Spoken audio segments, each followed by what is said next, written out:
네, 과학기술 2번을 같이 읽어보도록 하겠습니다. 사람이 살아가기 위해서는 호흡을 하고 혈액을 순환시키는 등 생명 유지를 위한 에너지도 필요하며 일이나 운동과 같은 일상생활을 하기 위한 에너지도 필요하다. 사람이 살아가기 위해서 에너지가 필요하다는 얘기를 하고 있는데 1번 에너지, 2번 에너지로 쪼갤 수 있을 것 같아요. 생명 유지를 위한 에너지, 그 다음에 일상생활을 하기 위한 에너지. 인체에 필요한 에너지의 총량을 대사량이라고 하는데 끊어야겠죠. 여기서는 사람이 살아가기 위해서 필요한 에너지 두 가지를 소개했고, 여기서는 인체에 필요한 에너지의 총량을 대사량이라고 하는데, 이러면서 대사량에 대한 얘기를 하고 있습니다. 대사량은 생명 유지를 위해 필요한 최소한의 에너지인 기초 대사량과 운동과 일 등의 활동에 필요한 에너지인 활동 대사량의 합이다. 자, 여기서 기초 대사량이라는 게 나오고 활동 대사량이라고 하는 게 나오는데, 이게 1번과 이게 2번과 연결이 되는 것 같습니다. 그래서 대사량이라는 걸 같이 합해서 설명을 해주고 있습니다. 대사량이라는 건 기초 대사량과 활동 대사량의 합이다. 자, 그 다음에 기초 대사량 얘기 나오죠? 또 끊어야겠죠. 기초 대사량은 개인별로 차이가 있으며 성별, 연령 등 여러 요인의 영향을 받는다. 자, 기초 대사량의 특성을 이야기해주고 있는 거네요. 그래서 체중이 무거울수록 기초 대사량이 크지만 단위 체중당 기초 대사량은 체중이 작을수록 크다. 자, 이것은 기초 대사량과 체중의 관계죠. 관계가 나오면 중요하다고 그랬죠. 기억을 해두는 게 좋을 것 같고요. 이 개인별로 차이가 있다. 그리고 여러 요인의 영향을 받는다는 구체적인 사례죠. 상술, 예시라고 볼 수 있겠습니다. 예시로서 나온 이 부분은 보고요. 그 다음에 또 예시가 나오는지 다른 얘기 나오는지 판단해서 끊을지 말지 결정해야 돼요. 인체에서 기초대사량의 조절은 주로 감소현상이 발생하는데, 자, 그러면 기초대사량의 조절에 대한 얘기가 다시 나오니까 끊어야겠죠. 갑상샘 기능에 이상이 있는 경우에는 기초대사량이 지나치게 커지거나 작아져 이상 증상을 유발한다. 자, 기초대사량의 조절과 갑상샘 기능에 이상이 있는 경우가 추가돼서 얘기 나오고 있습니다. 갑상샘 한증증은 기초대사량이 커져서, 갑상샘 저항증은 기초대사량이 작아져서 문제가 생기는 병이다. 자, 여기 이상 증상을 유발한다의 또 예시죠.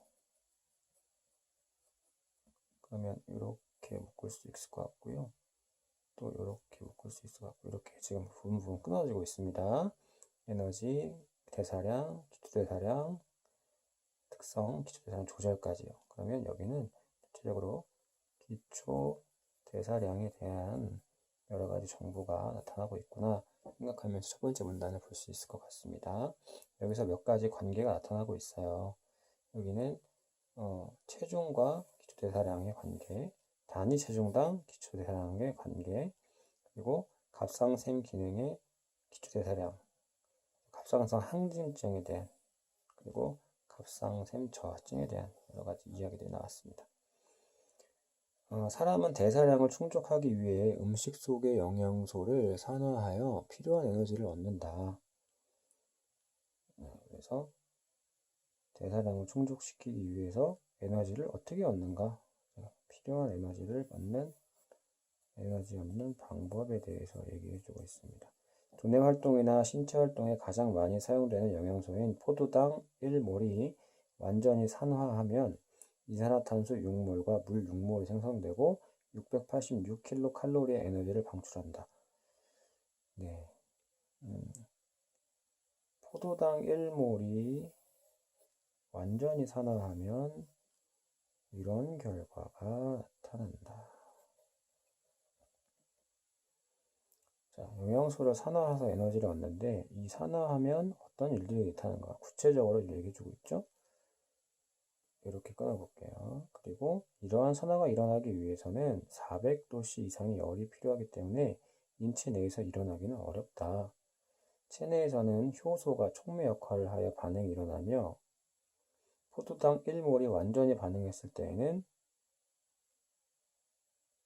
이산화탄소 6몰, 물 12몰과 ATP 38몰이 생성된다. 자, 그러면 요거랑 또 체내에서 이 조건이 주어지고요. 이렇게 촉매, 효소가 촉매 역할을 해서 반응이 일어나는데 이런 결과가 나타난대요. 자, 그 다음에 ATP 38몰 생성된다 했는데 또 ATP에 대한 설명이 나오고 있죠. 여기는 부연이 되겠습니다. 부연. ATP에 대한 부연이죠. 아데노신과 인산기가 3개 달린 화합물인데 끝부분에 인산기가 떨어져 나갈 때 1몰당 7.3kcal의 에너지를 방출한다. 반응 과정에서 생성된 물이나 이산화탄소는 신체 외부로 직접 배출될 수 있지만 과다 섭취한 영양소는 몸의 새로운 조직을 형성하는 데 사용된다. 네, 물이나 이산화탄소 이런 것들이 생성되는 얘기가 여기 나왔죠. 그러면 여기서 또 끊고 부연인 거예요, 이거는. 그리고 이 앞에 있는 반응 과정에 생성된 물이나 이산화탄소가 배출될 수 있지만 영양소는 몸의 새로운 조직을 형성하는 데 사용된대요.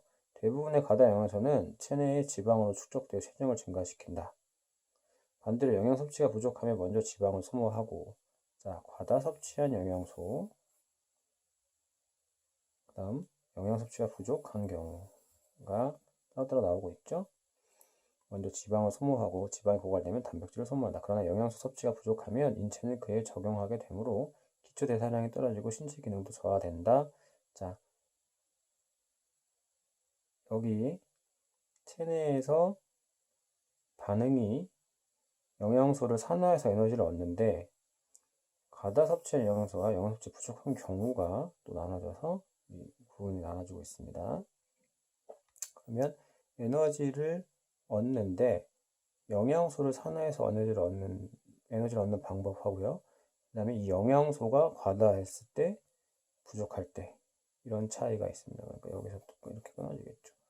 여기서는 에너지를 얻는 방법과 과정,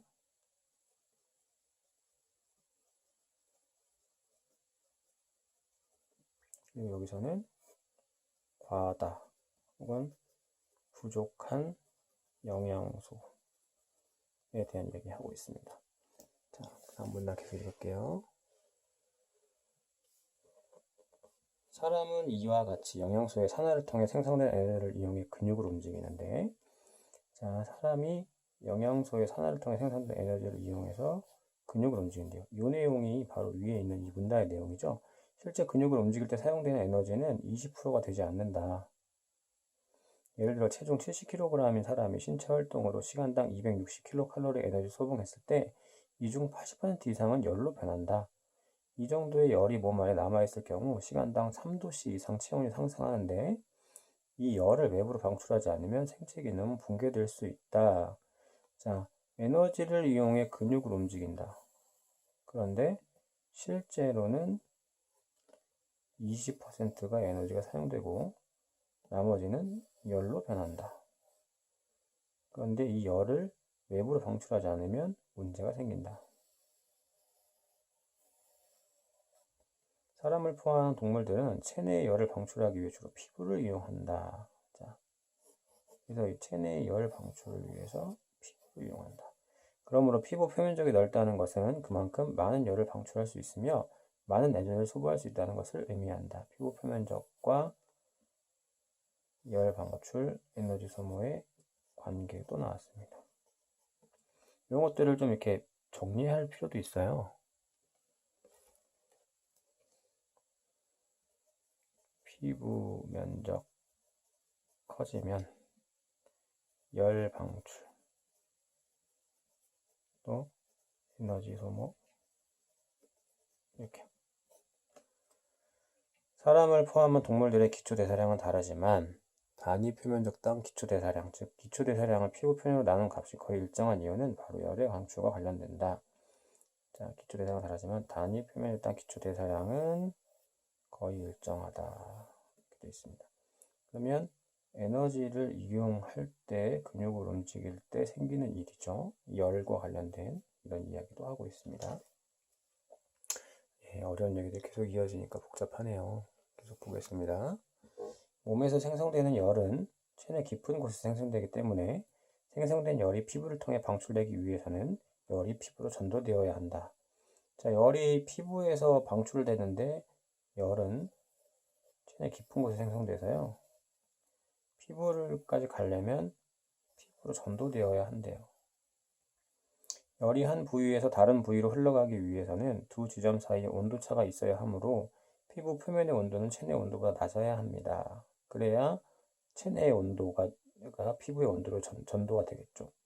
피부 표면에서는 기본적으로 복사와 대류에 의해 열이 방출된다. 피부 표면에서는 일어나는 일은 열이 방출인데 그건 복사와 대류에 의한 거예요. 외부의 온도가 낮을수록 복사로 방출되는 양이 증가하며, 자, 외부의 온도, 복사, 양, 증가. 외부의 온도가 낮을수록 양이 증가한대요. 복사의 경우는. 그 다음, 피부 주변 공기의 흐름이 빠를수록 대류로 방출되는 양이 증가한다. 자, 외부의 온도, 그 다음에 공기의 흐름이 대류로 방출되는 양과 관련이 있대요.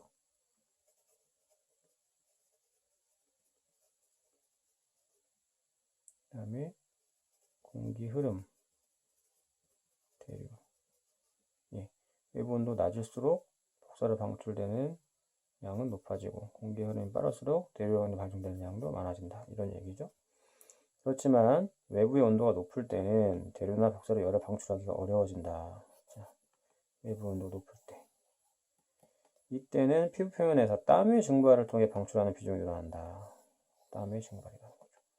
물의 증발 잠열은 540kcal per kg 정도이므로 1리터 정도의 땀의 증발로 540kcal 열을 제거할 수 있다. 그래서 1리터가 540kcal의 열을 제거한다. 땀은 스트레스로 인해 아드레날린이 분비될 때 나가기도 하지만 일반적으로는 중추신경에서 체온 상승을 감지할 때 난다. 자, 그러면 이 부분은요 좀 끊어볼게요. 땀이 언제 나냐? 첫 번째는 스트레스, 두 번째는